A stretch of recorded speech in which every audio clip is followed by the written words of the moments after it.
The sum of two number is 25 and their difference is 13. Find their product.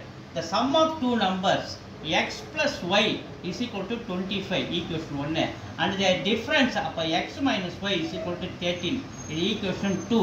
So ரெண்டு இதை solve பண்ணுங்க, plus பண்ணுங்க. அப்ப பண்ணும்போது ஈக்குவேஷன்ல plus y minus y cancel, xx add பண்ணா 2x is equal to 25 plus 13 38. x ஓட value என்ன 38, இந்த 2 வந்து இங்க வந்து டிவைட் ஆகறாரு, 2 டேபிள் அடிச்சா 19. சோ இந்த 19 ஈக்குவேஷன் 1 ல புட் பண்ணுங்க. x ஓட value 19 plus y is equal to 25. இது ஈக்குவேஷன் 1 ல கொண்டு x ஓட வேல்யூ புட் பண்றோம். y ஓட வேல்யூ என்ன 25 மைனஸ் அந்தான போனா -19 னா மாறிறாரு, +19 -19 னா மாறிறாரு. அப்ப y ஓட வேல்யூ நமக்கு சப்ட்ராக்ட் பண்ணா நமக்கு 6 கிடைக்குது. அவங்க என்ன கேக்குறாங்க, their product கேக்குறாங்க. product means xy. so x ஓட வேல்யூ நம்ம 19 கண்டுபிடிச்சிரோம், y ஓட வேல்யூ நம்ம 6 கண்டுபிடிச்சிரோம். ரெண்டுமே மல்டிப்ளை பண்ணா நமக்கு 114 எங்க இருக்கு, a ல இருக்கு, a is answer.